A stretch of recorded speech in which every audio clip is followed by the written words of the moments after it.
Lundi 16 janvier, vous savez ce qui se passera? Ce sera le Blue Monday, le jour, la journée déclarée mondialement la plus... Triste, plus Ouais, déprimante, oui. exactement, la plus gloomy, comme disent les anglo-saxons, la plus déprimante. 16 janvier, ça tombe chaque troisième lundi du mois de janvier, préparez-vous. En France, tous les yeux des entreprises crypto sont rivés sur une autre date, pas le 16 janvier, mais le 24 janvier, en priant pour que cette date du 24 janvier en Owen ne devienne pas le Blue Monday du secteur. Je suis très attristé par l'amendement qui va être voté le 24 janvier par l'Assemblée nationale.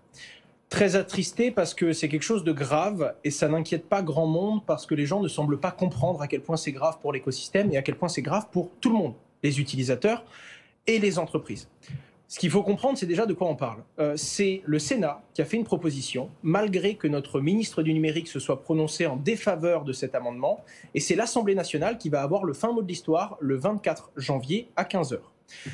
Qu'est-ce qu'il propose cet amendement? Cet amendement propose de rendre l'agrément obligatoire. Et c'est ça qui me fait peur, et je vais terminer cette prise de parole par vous dire pourquoi ça me fait peur. L'agrément, qu'est-ce que c'est? En France, on a déjà différents niveaux de régulation. Le premier niveau, dont déjà 50 entreprises se sont enregistrées, c'est l'enregistrement PSAN. L'entreprise va faire un process laborieux avec l'autorité des marchés financiers, va vérifier certaines de ses obligations et va faire part de ces process afin d'obtenir ou non son enregistrement. Je sais bien de quoi je parle puisque je suis actuellement actionnaire de 4 entreprises qui sont passées par ce laborieux process.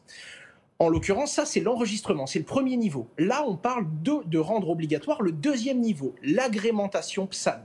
Et pour le coup, vous savez, il y a combien d'agréments en France? 0. Il n'y en a aujourd'hui aucun depuis que ce processus existe. Le rendre obligatoire, ce serait pour moi très dangereux à cause de plein de raisons, mais 4 axes, 4 principales. Le premier, c'est vraiment le fait que pour devenir agrémenté, on doit avoir soit une RC Pro, soit un minimum de fonds propres. La RC Pro dans le domaine de la blockchain et des crypto-monnaies n'existe pas. Il n'y a pas d'assurance aujourd'hui qui propose ce genre de choses. Donc on doit avoir un minimum de fonds propres et pour ça, la plupart des entreprises vont devoir lever des fonds dans une période qui est compliquée, dans le monde de la crypto-monnaie intéresse moins d'investisseurs et surtout, je pense que moins de 20% des acteurs qui sont déjà enregistrés auront les moyens d'aller à ce deuxième niveau sans mourir et vont trouver la liquidité pour. La deuxième chose, c'est les ressources. Pour être agrémenté, il faut énormément plus de choses, notamment des logiciels et des ressources humaines. Très peu d'entreprises, même celles déjà enregistrées, auront les moyens d'obtenir ces ressources-là. Et je vais même vous dire mieux, l'autorité des marchés financiers, le régulateur, a déjà des difficultés pour faire passer tous les enregistrements. Rendre l'agrémentation obligatoire, ça va rajouter des délais déments. Et je ne sais même pas si l'autorité des marchés financiers aura les moyens et les ressources humaines pour faire passer tous ces acteurs qui vont se jeter vers l'agrément puisqu'il sera désormais obligatoire. Le troisième point, c'est les délais. MiCA, c'est-à-dire la régulation européenne qui arrive, prévoit déjà une augmentation des obligations pour les différents acteurs. On tend déjà finalement vers quelque chose de beaucoup plus régulé que l'enregistrement d'aujourd'hui. C'est-à-dire que c'est déjà prévu et je ne vois même pas comment on peut rendre l'agrément obligatoire avant que MiCA soit appliqué. Je ne sais même pas si c'est techniquement faisable.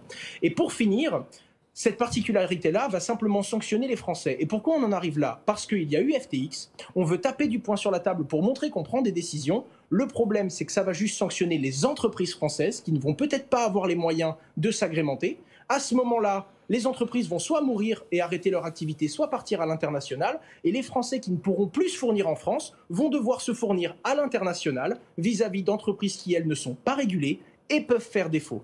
C'est-à-dire que ça me fait vraiment peur.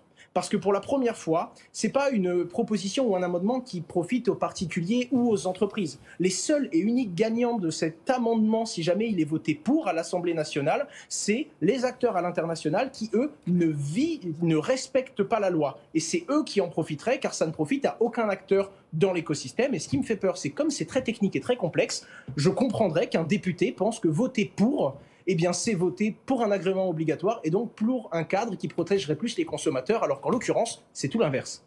Donc, méfiance, on l'a compris, grande prudence, stupeur et tremblement. En tout cas, 24 janvier, cette date à retenir, que les entreprises de l'écosystème crypto en France craignent comme le loup blanc. On va suivre tout ça. Merci beaucoup à tous les deux de nous avoir accompagnés. Owen Simonin pour